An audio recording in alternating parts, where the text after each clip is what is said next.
David Reynolds stood in the sterile white hallway of the hospital, his polished shoes clicking against the floor with each agonizing step. He was used to the crisp precision of his movements. Every step was calculated, every gesture designed to exude control. He had built an empire from the ground up, clawing his way through years of hard work and sacrifices. The world knew him as a successful businessman, a man whose name was synonymous with power, wealth, and influence. But in this moment, none of that mattered. The fluorescent lights buzzed overhead, their harsh, unforgiving glow casting long, unnatural shadows across the walls. The sterile atmosphere was suffocating. The hospital felt like a foreign land, a place where his money, status, and control meant nothing. David's eyes darted down the corridor, the air thick with tension, his mind spinning in circles. The night had been an endless cycle of waiting, of hoping, of trying to hold on to something, anything, that could offer him peace of mind. His phone had buzzed again, a reminder of the calls from his ex-wife, Catherine. Her name flashed across the screen for what felt like the 100th time, but David couldn't bring himself to pick it up. What would he say to her? That he had failed their daughter. That his attempt at playing weekend dad had left Emily fighting for her life in an ICU bed. The thought of hearing Catherine's voice, her disappointment so palpable, felt unbearable. So he ignored it. Emily's room was at the end of the hallway, its sterile white walls offering little comfort to the man whose entire world had just come crashing down. As he approached the door, his heart tightened, and a knot formed in his stomach. His gaze flickered to the window, where he could see his daughter's fragile form, small against the large hospital bed. The ventilator was the only sound that filled the silence, a rhythmic hiss that somehow only magnified the emptiness of the room. Emily, his sweet, spirited daughter, was still and pale. Her once vibrant face was now pale and drawn, the rosy cheeks that had always been so full of life now hollow and lifeless.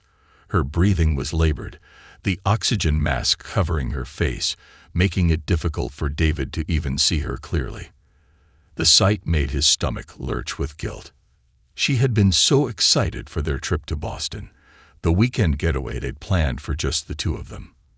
Emily had been chattering nonstop in the back seat of the car, clutching her favorite stuffed rabbit, and talking about all the things they were going to do together. It had all seemed so perfect, just the two of them, away from the noise of his business and the chaos of his life. She had smiled so brightly, that innocent joy radiating from her, trusting her father completely. But he had failed her. David's mind replayed the events of the past 48 hours like a haunting film he couldn't escape. The memory of the lunch at the Four Seasons Hotel still lingered, how Emily had started coughing, her breath growing shallow and ragged. But he had dismissed it. He was too preoccupied with work, answering emails, handling calls, and managing his business empire. His eyes had been glued to the screen of his phone while she struggled right in front of him. By dinner time, Emily could barely eat. Her favorite mac and cheese, untouched on the plate, was the first real sign that something was terribly wrong. But by then, it was too late. He had been distracted, too involved in his own world to notice the signs. And then there had been that moment, the moment that would haunt him for the rest of his life. The sound of something crashing to the floor in Emily's room. The frantic rush to her side, finding her collapsed, her lips turning blue as she lay motionless on the plush carpet. His hands had trembled violently as he dialed 911, his voice cracking with panic as he screamed for help. The terror in that moment was indescribable, an unbearable fear that clutched at his chest, suffocating him. The world had spun, and for a brief second, David thought he might lose her. The paramedics had arrived quickly, but the ride to the hospital felt like an eternity. Their professional demeanor, their efficiency, did nothing to soothe the panic that gripped David's heart. The doctors had explained that Emily was experiencing a severe asthmatic episode, but this wasn't just any asthma attack. It was a complication brought on by an allergic reaction to the detergent used on the hotel's linens. David's mind reeled. How had he not known about this allergy? How had he missed the signs? But of course, he hadn't known. He wasn't there enough to know. His daughter, his precious Emily, was a stranger to him in so many ways. He hadn't been there when she needed him the most. He had been too busy with his empire, too focused on his success, to see what truly mattered. A nurse passed him in the hallway, offering a practiced smile of sympathy, but it didn't comfort him. Nothing could. He could feel the weight of his failure in every step he took. Every breath he inhaled felt like a reminder of the countless times he had chosen work over her, the moments he had missed, the opportunities to be a better father that he had squandered. David's gaze wandered to the vending machine at the end of the hallway. The fluorescent light above it hummed, beckoning him to take a break, to find something to calm his nerves. He hesitated for a moment, then made his way towards it, each step heavy with reluctance. It wasn't that he was hungry, but he needed something, anything, to distract him from the chaos of his thoughts. The cool plastic of the water bottle felt familiar in his hand as he took a slow sip, his mind still racing. His reflection stared back at him from the glass front of the machine, a man barely recognizable. His hair was disheveled, his face drawn, the red rings around his eyes evidence of sleepless nights and endless worry. The man in the reflection looked like someone who had lost everything, and in many ways he had. His empire, his wealth, his power, they meant nothing in this moment. They couldn't save his daughter. And then, just as he was about to turn back, a voice interrupted his thoughts. "Sir, I can save your daughter." David nearly dropped his water bottle in surprise. He turned, expecting to see a nurse or a doctor, but instead, he found himself looking down at a small, scrappy boy. The child, no older than 12, stood in front of him, his wild hair and torn clothes contrasting sharply with the polished, sterile world around them. The boy's sneakers were barely held together with tape, and a backpack, old and patched up with duct tape, hung from his shoulder. His eyes, however, held a strange intensity. David's first instinct was to dismiss him. A street kid, probably lost, trying to scam him. But something in the boy's gaze made him pause. There was no hint of desperation in the boy's eyes, just an eerie calmness. He didn't beg. He didn't plead. He simply stated the words with a quiet certainty. David was about to speak, to send the child on his way. But the boy cut him off before he could say a word. "I mean it," the boy said, his voice steady and unwavering. "My grandma used to help people who couldn't breathe. Eucalyptus, tapping, singing. I've seen it work with my own eyes. I can help her." David stared at the boy, caught off guard. The boy's words felt surreal, out of place in the harsh reality of the hospital. Yet there was something about him, something unexplainable, that made David hesitate. "Who are you?" David asked, his voice strained, trying to hide the growing desperation in his chest. "I'm Malik," the boy said simply, reaching into his backpack. David's heart skipped a beat. David stared at Malik, the boy's words echoing in his mind like a distant, impossible hope. His instincts screamed to turn away, to ignore this strange child who seemed to be nothing more than a street urchin lost in the cold, sterile world of the hospital. But the intensity in Malik's eyes, the way he stood so still, so assured, David couldn't look away. Something about this boy was different, something beyond the grime of his clothes or the untamed wildness of his hair. "Eucalyptus," David repeated, his voice a mixture of disbelief and fatigue. "You're telling me that some old folk remedy is going to help my daughter?" Malik didn't flinch.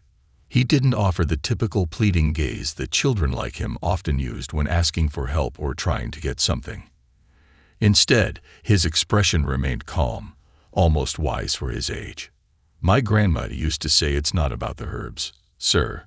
It's about the belief. The way you trust something bigger than yourself. The way you believe in something when everything else feels impossible." She'd help people breathe again, people who couldn't catch their breath, just by having them believe that they could. But it was the eucalyptus, her secret. David felt a knot form in his throat. He didn't want to entertain the idea, didn't want to be drawn into something so irrational, so far removed from the cold, logical world he had spent his entire life building. The boy was just a child. How could he possibly know anything about saving his daughter? How could he help when the best medical professionals in the world hadn't been able to provide an answer? Still, there was something about Malik's presence that unnerved him, something about the way he stood unwavering, almost as if he had known all along that this moment would come. It was as if he had been waiting for David, just like David had been waiting for something, anything that could save Emily. "Why should I trust you?" David asked, his voice tinged with frustration. He wiped a hand over his face, the weariness from sleepless hours starting to take its toll. "You're just a kid. What makes you think you can help my daughter?" Malik took a deep breath, his gaze softening just for a moment. "Because I've seen it work before. Not just with my grandma. People, too. People like you. People who lost everything. People who needed to believe in something that could pull them through the darkest time of their lives. And you're just like them. Sir, you don't have to trust me. But maybe you need to believe. For her." The words hit David like a sudden gust of wind, knocking the breath out of him. He wanted to scoff, to brush off this child as nothing more than a delusional boy grasping at straws. But deep inside, a seed of doubt began to grow. Wasn't that exactly what he needed right now? To believe, to have faith that there was something beyond the sterile, clinical world that had failed him so far. Wasn't that what he had been desperately searching for, whether he had realized it or not? He glanced at the vending machine again, as if the bright, cold glow of its offerings might provide some sense of clarity. But it didn't. It just felt like another hollow distraction, another futile attempt to regain control when everything was slipping through his fingers. "Listen, Malik, David trailed off, his words faltering. He wasn't used to feeling this helpless, this small. But this boy, with his strange, unshakable confidence, was making him feel like he was standing on the edge of something he couldn't see, something he didn't understand. Malik, as if sensing David's hesitation, took another step closer. "I know you don't believe me. That's okay. I understand. But let me show you. I'm not asking for money. I'm not asking for anything. Just let me try." David's mind raced. He should send the boy away, have him escorted out by security. But there was something in the simplicity of the offer, "Just let me try," that stopped him. Malik wasn't asking for anything in return. There was no hidden agenda, no scam, no manipulation. The boy wasn't here for money, for fame, or even for gratitude. He was here because he believed in something. And maybe, just maybe, David needed to believe too. "Why here?" David asked, his voice barely above a whisper. "Why this hospital? Why now?" Malik's eyes flickered to the window, where Emily's small, fragile form lay unconscious, her breathing still steady but shallow. He didn't say anything at first, but David could see the shift in his gaze, the way his entire demeanor seemed to soften when he looked at the girl. For a moment, Malik didn't speak, as if he were choosing his words carefully. "My grandma used to say there are certain times in life when people are meant to meet. That's how the universe works. Sometimes, when someone's lost everything, when they're at their lowest point, that's when they need a sign. A push, a reminder that there's always a way out, even if they can't see it. I think this is one of those times." David wasn't sure what he believed in anymore. The years of building his empire had made him a man of logic, of reason, and of calculated decisions. But in this moment, with the weight of his failure pressing down on him, he found himself looking at this boy, a boy who had come from the streets, who had nothing. And yet, somehow, he seemed to hold the key to saving his daughter. David closed his eyes, taking a deep breath, trying to steady his racing heart. The room felt colder now, the weight of the decision ahead pressing in on him. He didn't know what to do, but he knew he couldn't just stand there doing nothing. "All right," he said, his voice barely audible. "I'll give you one chance. One chance, Malik. But if this doesn't work, I'm not going to stand by and let you waste anyone else's time." Malik didn't respond immediately. Instead, he just nodded, his expression serious, almost reverential. Then he reached into his backpack and pulled out a small bundle wrapped in a worn cloth. David couldn't make out what it was at first, but the boy's hands were careful as he unwrapped it. Inside was a small vial filled with clear liquid and a sprig of fresh eucalyptus leaves tied together with twine. David watched in silence, his breath catching in his chest. This was it. There was no turning back now. "Trust me," Malik whispered, his voice barely above the hum of the fluorescent lights. "This will work. Just trust me." David had no idea what would happen next, but for the first time in a long while, he felt something flicker inside him, an unfamiliar spark of hope. David stood still, his breath shallow, as Malik carefully placed the eucalyptus sprigs near the edge of Emily's bed. He watched the boy with a mixture of disbelief and reluctant curiosity. Was this really going to work? Could this child, with his wild, untamed eyes and the odd remedy from some forgotten corner of the world, actually save his daughter? The room was deathly quiet, save for the soft hum of the medical equipment and the rhythmic beeping of the heart monitor that seemed to echo David's heartbeat. His mind was clouded with doubts, but the look on Malik's face, so certain, so calm, made him hesitate. It wasn't just the boy's words, it was the unshakable confidence that emanated from him, a quiet intensity that David hadn't seen in anyone for years, not since he himself had been young and full of untested belief in the impossible. Malik took a deep breath and gently placed the vial of clear liquid in the palm of his hand. He closed his eyes for a moment, as though gathering his thoughts, and then slowly poured a few drops of the liquid onto the eucalyptus leaves. The room was filled with a soft, earthy fragrance, soothing yet foreign in its simplicity. For the first time in hours, the sterile hospital air seemed to carry a flicker of warmth, like the faintest whisper of something more, something David couldn't yet understand. As Malik stepped back, his eyes never left Emily's still form. David's gaze followed his. She lay there, so small against the white sheets, her body fragile beneath the heavy equipment. The ventilator continued to breathe for her, but her own breath, the one that should have been her own, was shallow, almost imperceptible. There was no change yet, no miraculous shift, but David found himself strangely rooted to the spot, unwilling to turn away, to break the fragile spell that seemed to be gathering around them. Malik stood silently, his eyes closed, his face a portrait of calm concentration. David wanted to speak, to ask what was happening, to demand answers, but he found that his throat had tightened. A strange feeling had settled over him, an almost desperate need to believe.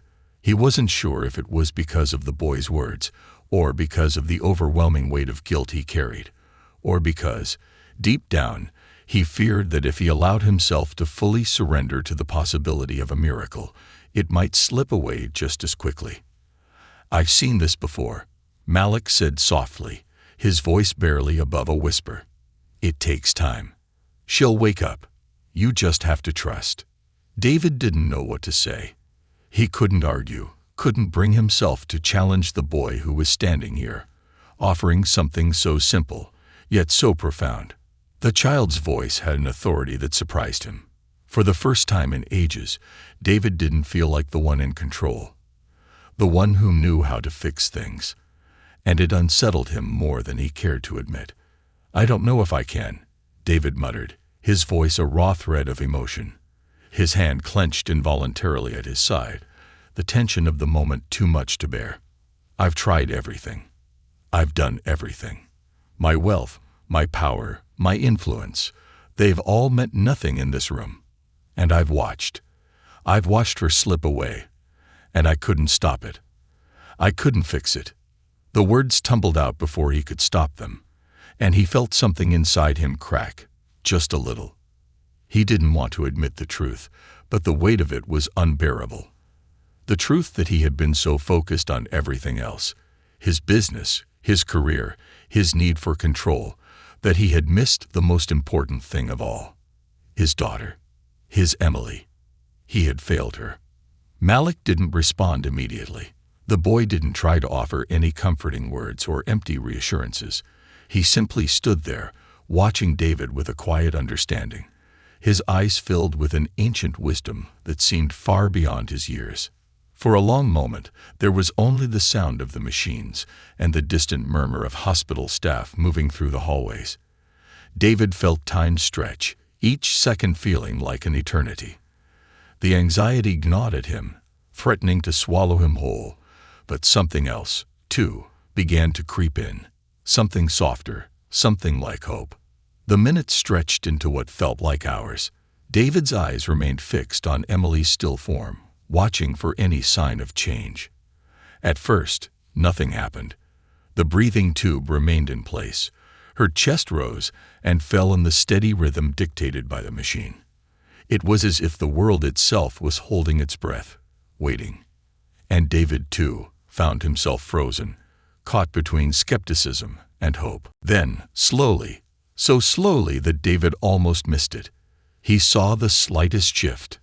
Emily's fingers twitched, just a fraction of a movement, but it was enough to make David's heart race. He leaned forward, his breath catching in his throat. "Malik," he whispered, his voice thick with disbelief. Malik didn't respond. He didn't need to. The boy's eyes were fixed on Emily, his gaze never wavering. His hands were clenched in silent prayer, his lips barely moving as he whispered something under his breath. Words David couldn't quite hear, but the boy's intent was clear. He was speaking to something greater than all of them, to whatever force or energy had brought him here in the first place. And then, just as David thought his heart would break from the unbearable tension, he saw it. Emily's chest rose higher than it had before. The ventilator didn't push air into her lungs as forcefully as it had before. No, this time, she was breathing on her own. David's breath caught in his throat, his heart pounding against his ribs. He reached forward, unsure of what to do, whether he should touch her, speak to her, or just hold his breath and wait. "Emily?" he said softly, his voice shaking with a mix of awe and fear. "Emily, can you hear me?" Her eyes fluttered, her eyelashes trembling as if she were struggling to wake from a deep sleep. For a moment, it seemed like she might slip away again, her body too weak to hold onto the fragile thread of consciousness. But then, with a faint gasp, her eyelids slowly lifted, revealing the wide, confused eyes of his daughter. "Dad." Emily's voice was a whisper, a sound so fragile it nearly broke David's heart. "Where am I?" David felt a rush of relief so intense it nearly knocked him off his feet. He reached out and grasped her hand, his own shaking with the force of his emotions. "You're okay, sweetheart. You're going to be okay." Malik stepped back, his expression unreadable. He didn't smile, didn't make any dramatic gesture of victory. He simply nodded once, as if his purpose had been fulfilled. David turned to the boy, his heart overflowing with gratitude. "You did it," he said hoarsely. "You saved her." "How? How did you know?" Malik looked up at him, his gaze steady and calm. "I didn't save her, sir. She saved herself. I just helped her believe she could." Then, with a soft smile, he turned and began to walk away.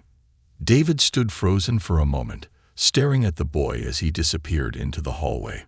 The enormity of what had just happened began to sink in. His daughter was alive. She was awake. She was breathing. And in that moment, David understood something he had never fully grasped before. Sometimes, the greatest power doesn't lie in wealth or success or control. Sometimes, it's in believing when everything tells you not to, in trusting something more than yourself, even when you don't understand it. And for the first time in his life, David Reynolds felt something deep within him shift, something he couldn't name, but something he knew he would carry with him forever. David's hands trembled as he sat beside Emily's bed, his eyes fixed on her, his mind trying to catch up with what had just happened.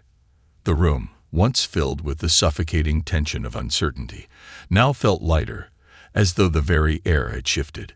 He couldn't quite put into words what he was feeling, but the overwhelming sense of relief was impossible to ignore. His daughter was awake, her breathing steady, and there was a spark of life in her eyes that hadn't been there just hours before. Yet, as much as he wanted to celebrate her recovery, there was a lingering question that wouldn't leave his mind. Where had that boy gone?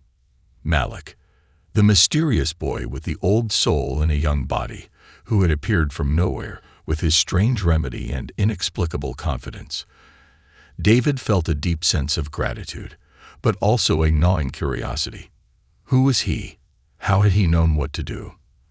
And why had he left so quietly, almost as though he were a fleeting ghost who had passed through their lives with a single purpose and then vanished?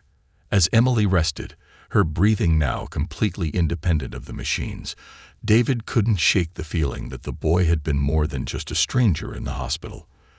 There was something about him, something almost supernatural, that tugged at David's conscience. It wasn't just the miracle that had occurred. It was the profound calm Malik had carried with him. The boy hadn't just healed his daughter's body. He had quietly reawakened something deep inside David.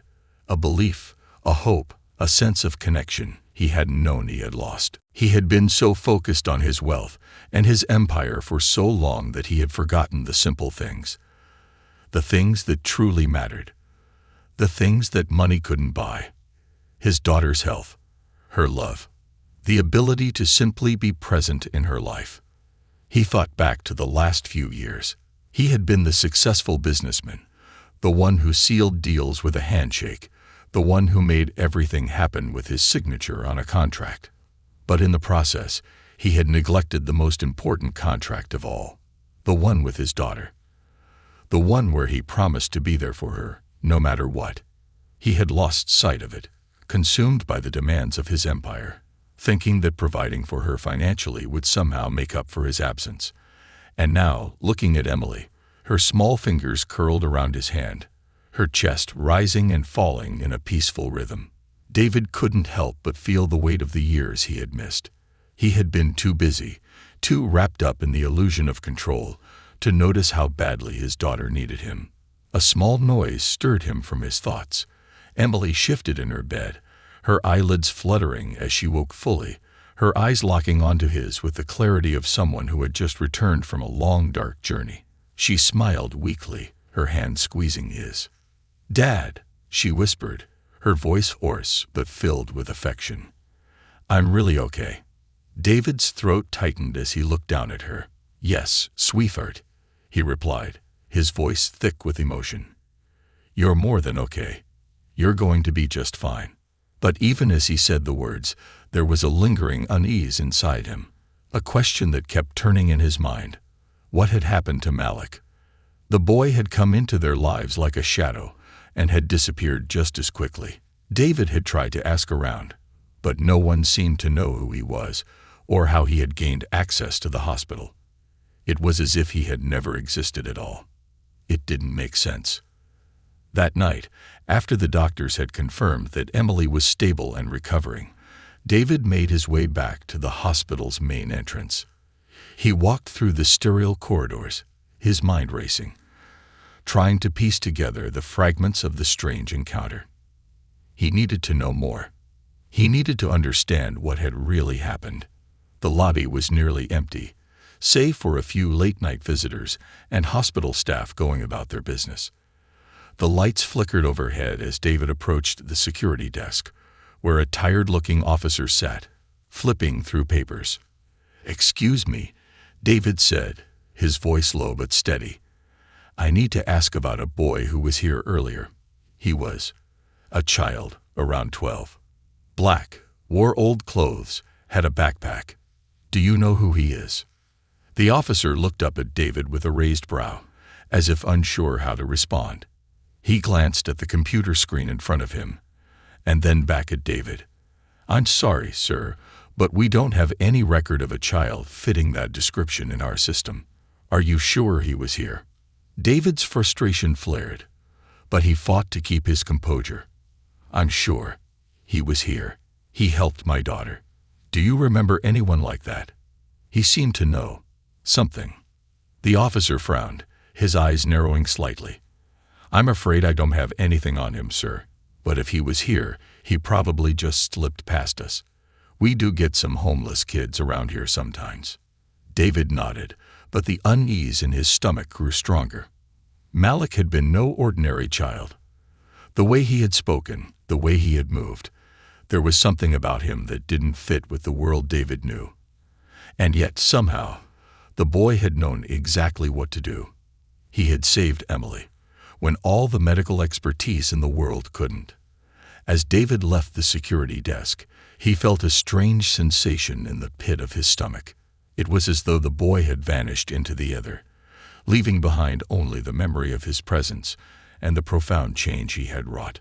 But it didn't make sense. How could a child, with no medical training, have done something so extraordinary? Was it just a coincidence? A trick of fate? David didn't know. He wasn't sure he ever would. But one thing was certain. Malik had awakened something inside him. A sense of humility, of gratitude, and of a connection to the world that David had long ago lost. In that quiet hospital room, surrounded by machines and sterile white walls, the boy had reminded him of something far more important than money or power, the power of belief. As David walked through the hospital's front doors, he felt the cool night air hit his face, the weight of everything that had happened pressing down on him. But for the first time in years, he felt a glimmer of hope. Not the kind that came from success or wealth, but the kind that came from believing in something greater than yourself.